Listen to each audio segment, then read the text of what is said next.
বয়স কত তোমার? কোন ক্লাসে পড়ছো? শান্তা নুয়ে গেল, ভীত নজরে চারপাশে তাকালো, নিচু কণ্ঠে জানালো, এইচএসসি দিয়েছি। গুড। আমার বয়স জানো? শান্তা চোখ তুলে। ধূসর বলল, তোমার থেকে গুনে গুনে 12 বছরের বড় আমি। এক যুগ। ছোট্ট মানুষ, তাই ঠান্ডা মাথায় বলছি, সময় আছে, শুধরে যাও। বলে দিয়ে চলে গেল সে। শান্তা মন খারাপ সমেত চেয়ে রইল। পরপর বিড়বিড় করলো, বয়স কোনো ব্যাপার না। অনেক হলো হলুদ মাখামাখি, এবার নাচানাচির পালা। স্টেজ ঘিরে সবাই হৈ হৈ করে উঠল। বর্ষার জ্ঞাতিগোষ্ঠীতে যত মেয়ে ছেলে আছে সবাই নাচবে বলে প্রস্তুত। সাউন্ড সিস্টেমের বাংলা গান বদলে ধরা হলো হিন্দি জমকালো বিয়ের গান। যে যে গানে প্র্যাকটিস করেছে সেটাতেই পারফর্ম করবে। একটা জায়গাতেই গোল করে ঘিরে আশেপাশে প্লাস্টিকের চেয়ার পাতানো হলো। পিউ আগেভাগে একটা দখল করে বসলো। পরে জায়গা না পেলে নাচতে উঠল মৈত্রী। ছাম্মা ছাম্মা গানে নাচবে সে। গান শুরুর সাথে সাথেই পিউ উৎফুল্ল হলো। হাততালি দিতে দিতে লিরিক্স মিলিয়ে ঠোঁট নেড়ে গাইছে সে। হঠাৎ চোখ গেল মুখোমুখি উল্টো পাশের চেয়ারটায়। ধূসর তার দিকে চেয়ে বসলো কেবল। পাশের চেয়ারে সাদীপ বসেছে, ক্যামেরা উঁচিয়ে ভিডিও করছে। ধূসরকে দেখতে পিউ ঠিকঠাক করে বসলো। লাভঝাপ বাদ দিয়ে শান্ত হলো। হাত দুটো এনে রাখলো কোলের উপর। মৈত্রীর নাচ দেখে চোখ এনে একবার আলগোছে ধূসরের দিকে ফিরল। অমনি চোখাচোখি হয় ধূসরের সম্মোহনী চাহনির তাকে এফর ওফর করে প্রস্থান নেয়। আজ একটু বেশিই তাকিয়ে থাকছে না মানুষটা? কি এত দেখছেন উনি? এরপরে নাচতে হলো শান্তা। পারাম সুন্দরী গানে নাচবে সে।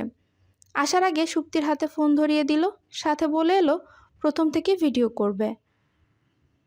মেয়েটা না বসে ওভাবেই ফোন হাতে দাঁড়িয়ে থাকে।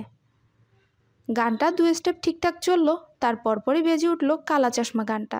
সাথে ভিড় করে শান্তার প্রতিবেশী বন্ধুরা। এটা আগে থেকে পরিকল্পিত তাদের, প্র্যাকটিসও করেছে কয়েকদিন। নাচের এক ফাঁকে শান্তা টেনে নিল বর্ষাকে। গুরুজনরা মানা করলেন, গ্রামের বিয়েতে বউ নাচে কি? কিন্তু বর্ষা শুনলে তো, সে যে এতক্ষণ নাচ গান দেখেও চুপচাপ বসতে পেরেছে, এই ঢের। এক কথায় লাফিয়ে নাচতে চলে আসে। বর্ষা আবার টেনে আনলো পুষ্পকে। দুজন একই বয়সের কিনা, মিলও খুব। সবাইকে দেখে ফোন চেয়ারের উপর ফেলে সুপ্তিও ছুটল। ভিড়ল মৈত্রীরাও। পুষ্প এসে পিউকে ধরে। সে বিনা বাক্যে উঠে যায়, তাল মেলায়। আস্তে আস্তে ছেলেরাও যোগ দিল। মুহূর্তের মধ্যে জায়গাটায় হই হুল্লোড়ে বেঁধে গেল। নাচের সাথে গলা ফাটিয়ে গাইছে তারা। পিউ নিজের সুবিধায় শাড়ির আঁচল কোমরে পেঁচালো।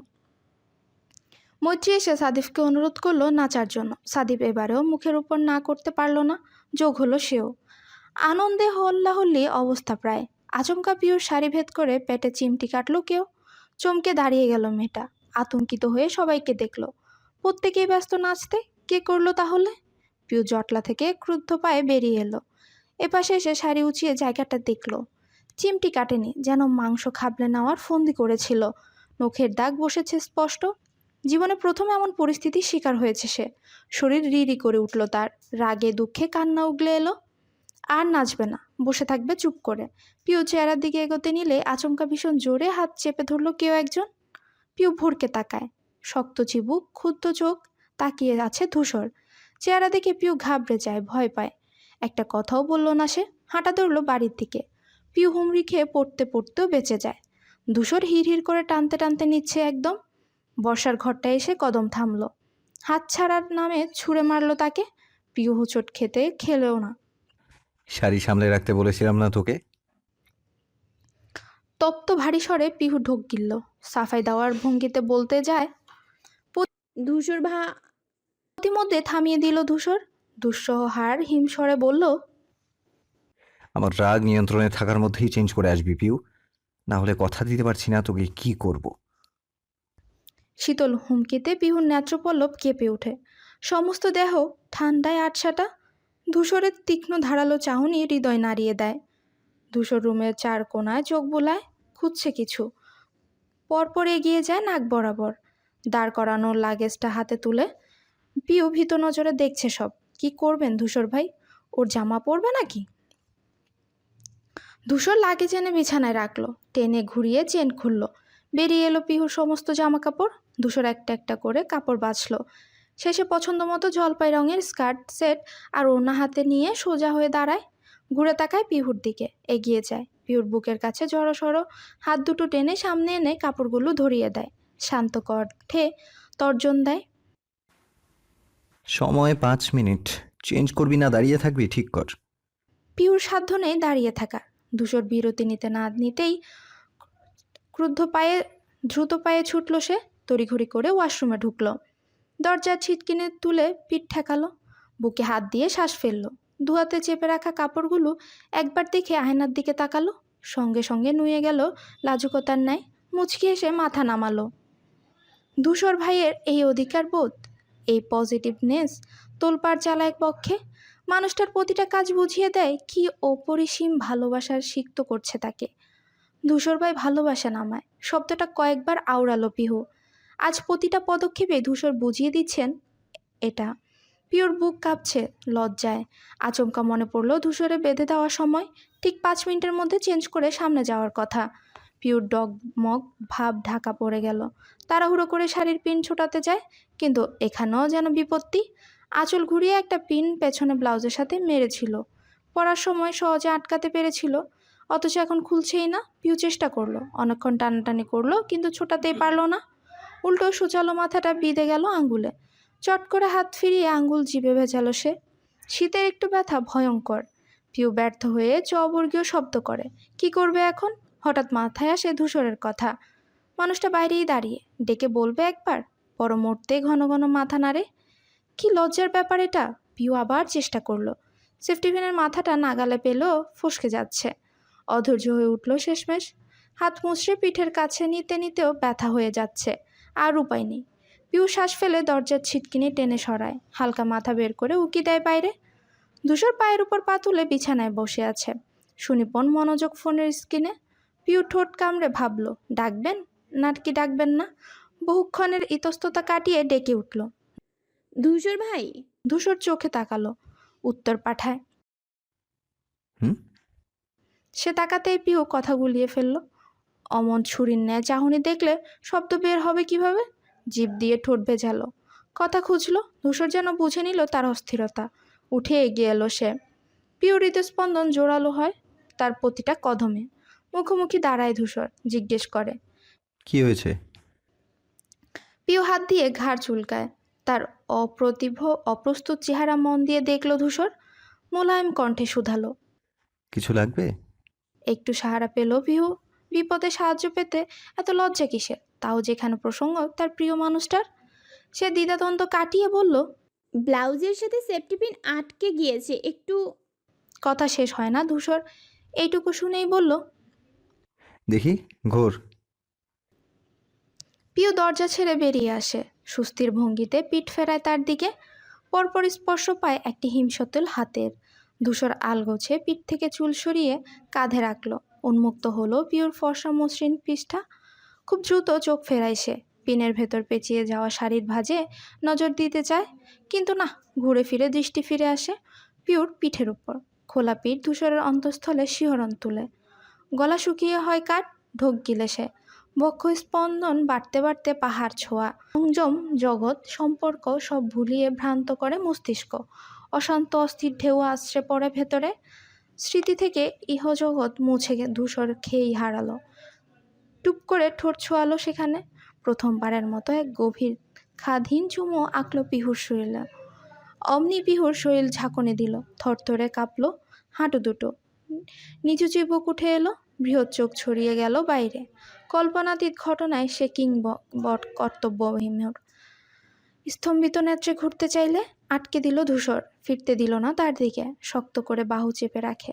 শান্ত হস্তে পিন ছোটায়, তারপর হন হন কদমে ঘর ছাড়ে।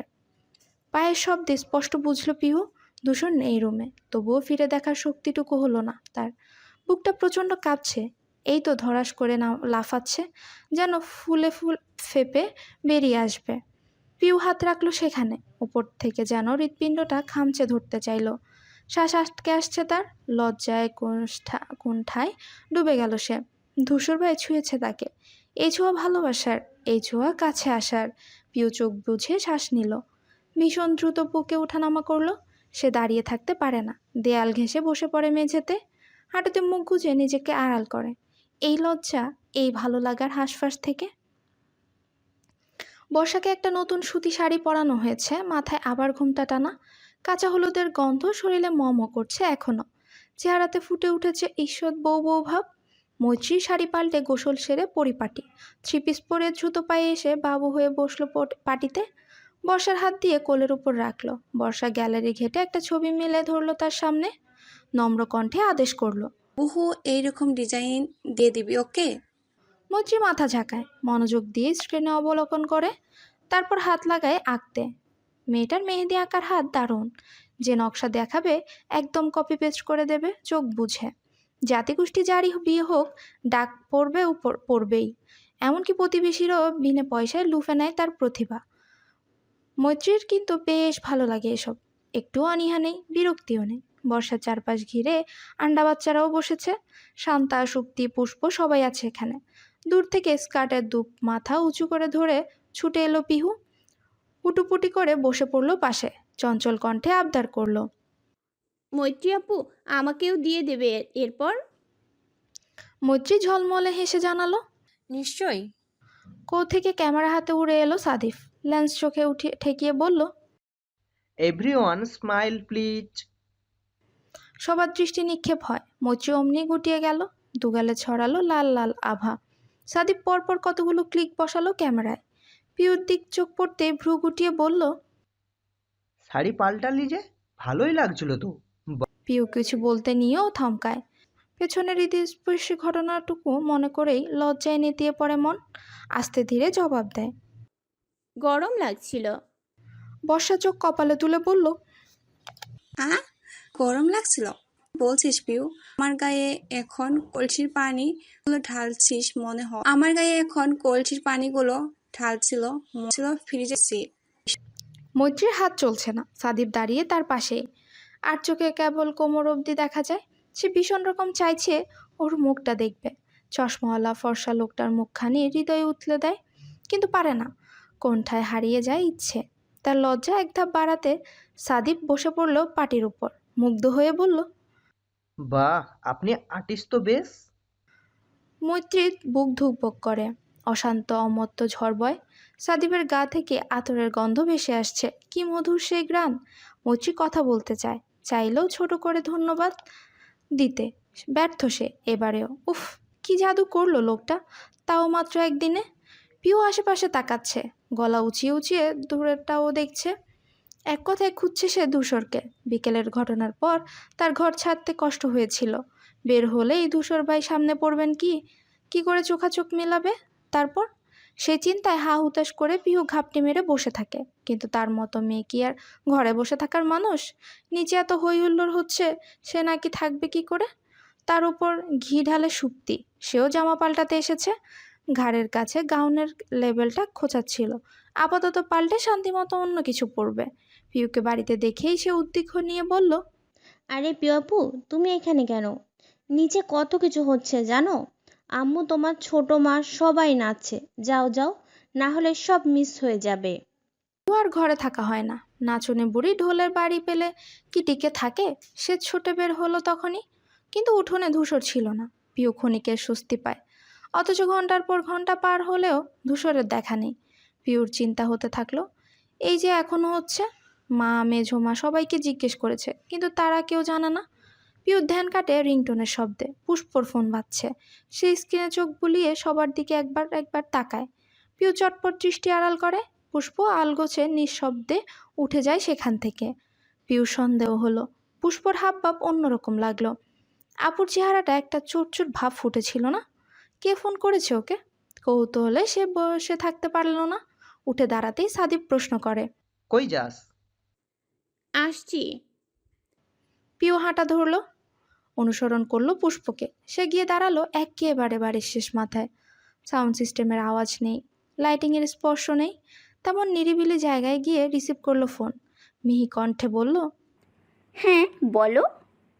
পিউ একদম পেছনে এসে দাঁড়ায়, সজাগ হয়ে কান পাতে। ইদানিংয়ে পুষ্পকে তার অন্যরকম লাগছে, মনে হচ্ছে কিছু একটা লুকিয়ে জড়িয়ে করছে। আড়ি পাতা খারাপ, কিন্তু পিউ ভালো মন্দ ভুলে যাবে, বলা তো যায় না। কেঁচো খুঁড়তে সাপ বের হলে। পুষ্প বলতে গেল।